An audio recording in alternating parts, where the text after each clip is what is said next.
Hi friends, welcome back to my channel. ఈరోజు మొదటి శ్రావణ శుక్రవారం కాబట్టి మా ఇంట్లో నేను ఎలా చేసుకున్నానో చూసేయండి ఫ్రెండ్స్. ఫస్ట్ అయితే నేను 5:30 కల్లా లేచి ఫ్రెష్ అయ్యి కిచెన్లో అన్నపూర్ణదేవి దగ్గర అంతా రెడీ చేసేసాను.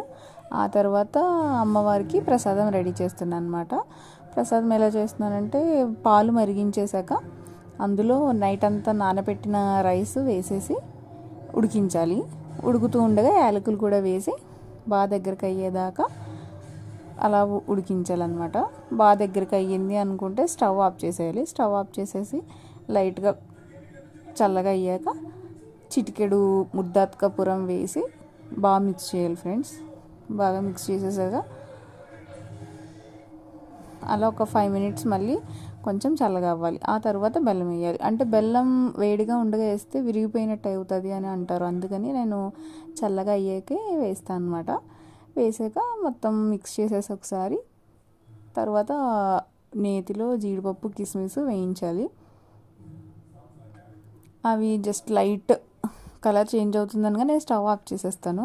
ఎందుకంటే ఆ హీట్కి మిడిల్ కలర్ అయితే వచ్చేస్తుంది జీడిపప్పు. అది లేకపోతే బాగా హీట్ ఎక్కిపోయి కొంచెం బ్రౌన్గా ఎక్కువ డార్క్ అయిపోతాయి అనమాట.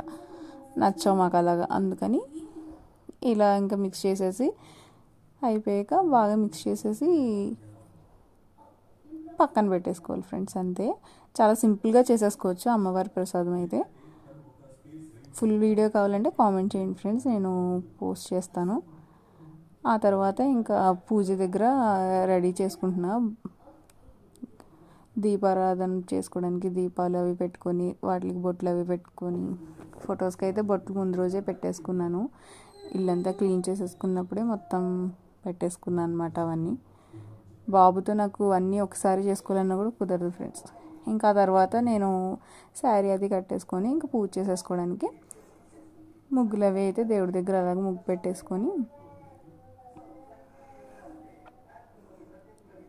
బయట కూడా గుమ్మం దగ్గర కూడా ఇంకా అలా ముగ్గులు అవి పెట్టుకుందామని ఇంక ఇక్కడ అయిపోయింది ముగ్గు పెట్టడం.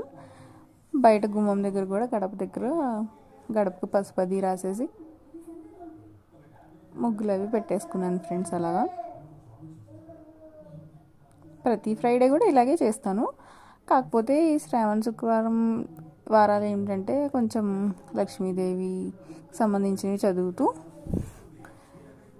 మనం అలా పూజ చేసుకుంటాము. ఫైనల్గా ఇంక బయట కూడా ముగ్గులు అవి అయిపోయినాయి. లోపలికి వచ్చి ఇంకా దీపారాధన స్టార్ట్ చేసేసాను ఫ్రెండ్స్.